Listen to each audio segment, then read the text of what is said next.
Can you see my eyes are closed now? Yes, I can. Are you paying attention? Yes. Here we go. Are you still paying attention? Yes. I want you to feel that. Make sure that's the top card only. Okay, it's the Are you top still card paying only. attention? Yep. Can you see my eyes are still closed? Okay. Are you focused? Yep. Do the thing about Trump. Beautiful. What's your name? Where are you from? Why are you here today? Jan? Whatever. My name is Michael Freeman, and I'm a magician. And also, Michael Freeman, Interpersonal Street Magic, YouTube, Google, and all the other venues and blah, blah, blah. But I heard you asking somebody about Donald Trump, bro. And I want to say something. First of all, if Christ was president, people would complain that he was too compassionate. And first of all, the president doesn't run the country anyway. It's the House of Representatives and Congress. If 5,000 people got poisoned at blah, blah, blah, McDonald's, who cares? This is social media. Do you think they're going to go up to the corporate office and complain? No, they won't. But you let some dude walk down the street with a Ronald McDonald suit on, and they'll all attack him and beat him with bats. Nobody's paying attention. And it's okay, because I am.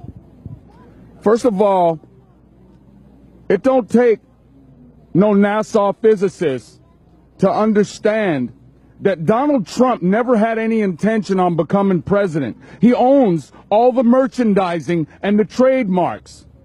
It's a gigantic publicity stunt. This dude is making billions and billions and billions of dollars off of all the controversy, all the drama, and everybody's mad anyway. If they elect me president, they'll complain that they don't want magicians to be president. It's because people are not happy. They're all stressed out. They're caught up in the matrix. They're going somewhere they don't want to go to do something they really don't want to do. Because they feel trapped within a monetary system where that paper is so very, very important. And that's what the rappers are saying. They're not saying that, look at me, I can afford a $100,000 watch and you can, I'm better than you. That's not what they're saying. What they're saying is, you have created a system where money is the center of everything, and it don't mean nothing to me. I spent 100,000 of your dollars on a watch, punk. It don't mean nothing. That is why they're making it rain, because it's only paper. It don't give me a hug when I'm sad. When some woman breaks my heart and I feel like jumping off a bridge, $1 million won't make the pain go away. Only my mom. And they ain't paying attention. And I'm not mad at them neither, man. You know, President Schmesident. I bet you it don't affect nothing I'm doing. I could do magic. That's why I'm smiling. And I'm going to stay smiling. Nothing outside of myself can take away the joy that I feel inside. Because I am following the desire of my heart. I have a degree in air conditioning, refrigeration, and a whole bunch of other stuff. I could go make 28 bucks an hour at the studios right now today. But you know why I don't? Because if I get caught up in that system, if I get caught up in the matrix, then I'll fall asleep just like the other ones that get on the train and they're looking like they chewed up a mouthful of aspirin. Like pit bulls dipped in lemon juice because they're not happy. The dude working at Food for Less probably plays the guitar like Eric Clapton. The girl working at Taco Bell probably has a God-given gift or talent to dance like a ballerina.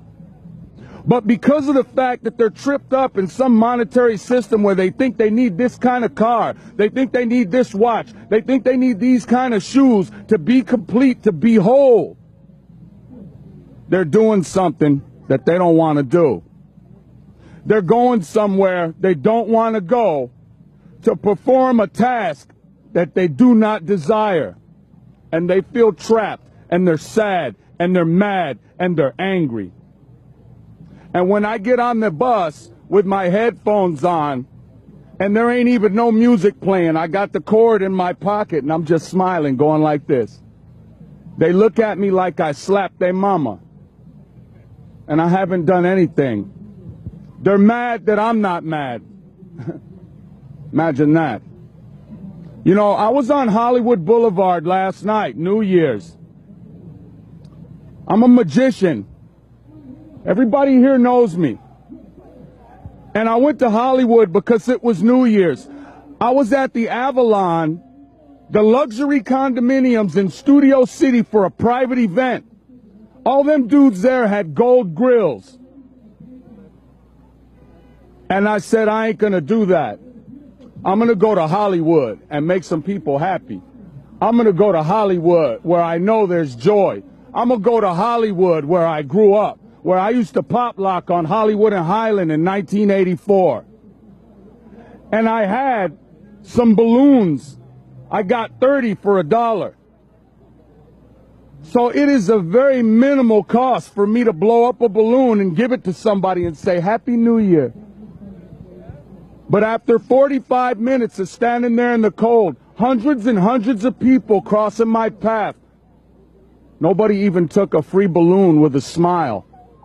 It was amazing to me. I marveled at the fact that they were from all different countries, all different races, all different age groups, different socioeconomic backgrounds, but they were all up under some sort of hypnosis, man. It's almost as though society has fallen into some sort of darkness. And there was a cop there who was very experienced in the Hollywood area, and he looked at me, and in his eyes, I saw that he knew. And he knew that I knew. And he knew that I knew that he knew I knew he knew that I knew. And it just keeps going on and on and on into infinity. And we just smiled at each other. There was no need for words. So I blew up the balloons and I pulled out $5.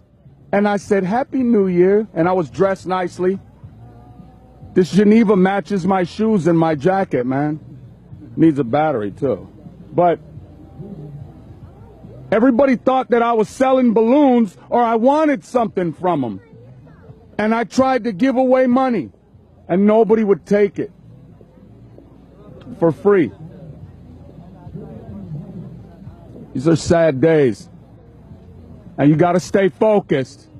Those of you who are not mad at being alive, the way that you can tell real people from the Decepticons is look into the windows of the soul. You can look into the eyes of a puppy and see that it's sad. You can look into the eyes of a cat and see that that cat is happy, having fun. But some of them, I look in their eyes, it's like looking into the eyes of a fish. There's nothing inside. Is this a recent trend? For the last 3.5 years, I've been doing magic here at the front of the Santa Monica Pier, and I meet people from all over the globe. All these people are from everywhere. And I've been having this same conversation with independent people through a period of 3.5 years, and we all see the same thing. That's how I knew I wasn't losing my mind. That I wasn't tripping, that it's not just me. It's because people from China, people from Holland, people from Scotland, people from Switzerland, people from Norway, the guys from Dubai, the people from Iraq, from Kuwait, from Russia. We all see the same thing. Say they're all less happy and they're all less connected now? No, not them. we notice that something's going on. I don't know if they put something in the food or the water, or I used to think that they were clones, but I saw a 90-year-old lady 2 years ago. I was downtown, and I saw a 90-year-old lady. I was looking down the street for the bus, and she fell in the middle of the street. And she hit her face on the ground, man. She was bleeding. And I start crying. And I was running as fast as I could. And I'm screaming, don't move, just stay there, I'm coming. And as I got closer, I noticed that she tried to get up again, and she fell, and she hit her head, and there was a gigantic gash, and the blood was just raining down, and she fell, and she didn't move. And I ran as fast as I could. I tripped over a trash can and almost broke my arm, but I finally got there. And I'm telling the lady, don't move, I'm gonna call some help, we're gonna get you some help. And I'm a magician. I pay attention to things that other people don't pay attention to. I'm watching everything. And at each intersection, there was a bus stop. 4 right there, 5 right there, 6 right there, 2 girls that worked at Starbucks. Nobody even moved. And at first, I thought they were busy text messaging on their cell phones or something. But then I noticed that even the traffic that stopped at the 4-way light, nobody got out of any car, nobody did nothing. Matter of fact, they were rolling down the windows, honking the horn, screaming because I was slowing them down. And I got mad. And I start yelling and cussing. The hell is the matter with you people? What's the matter with... Do you know what that lady said to me, man? 90-year-old lady. She said, don't be angry with them. They are not real people like us. That's what she said. Well, whatever it is that's different about you, about how you're able to stay real, how would you be able to share that with people who you think aren't being real people? Because obviously they're all capable of that, right? It's not like they're literally robots. What can you give to people like that? What about your attitude can you share? What puts a smile on your face when in the face of that keeps you from slipping down that path of disconnection? Okay. What I do is I meditate daily in the morning, not just daily. Whenever I feel like I've lost my focus, my center, whenever I get mad, I start acting 12 years old, or I feel emotional turmoil or something making me uncomfortable because of a circumstance that I cannot control, the first thing I do is I play some music. And there's a very powerful message within music. When I listen to certain types of music, I'm at the stop like this. But then when I listen to other music, I smile. My spirit feels lighter. Some music makes me sad. For a girl that broke my heart when I was 17, I'm 48 years old. So I understand that the impact, the energy, and the vibration of music and the messages within it is very, very, very important.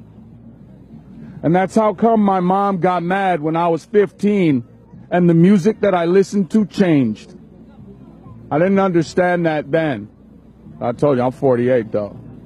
See, Run DMC was telling me, now the things I do make me a star. And you can be too if you know you are. Just put your mind to it. You'll go real far. So, you know, I'm from a different generation, man. But what I do is I focus on the things that I am grateful for. And that's what stops the static. You know what I'm talking about? The static. What about next week? What about next month? What about this? What about that? Blah, blah, blah, blah, blah, blah, blah, blah, blah, blah, blah. And once I'm focused, after meditating just for 5 or 10 minutes, even Donald Trump, with all the things that he has to do, he can set aside 10 minutes for meditation. or quiet silence, you know. So I make time to do that whenever I feel off kilter on the inside. And it gets me right back focused. And I start smiling again, you know. And those periods, those intermissions, they're getting shorter and shorter and shorter and shorter. You know something, man? Right now, I rented this U-Haul to transport myself and my gear to different locations to do magic shows or whatever, but I really don't have the cash to pay. I extended it one day, I got to extend it another day, and I don't have the cash. But I bet you that hypothetical circumstance that has not even occurred yet is not going to ruin this beautiful sunset for me. It's not going to affect this beautiful day right now. It was just storm and rain just yesterday. Freezing cold last night. And right now, it's perfect. Well, you've inspired me to want to bring more music and meditation and love into my life. Thank you very much.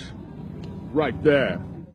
This is Adam Kokesh. Thanks for watching. Please share this video and support this production by going to patreon.com/Adam Kokesh.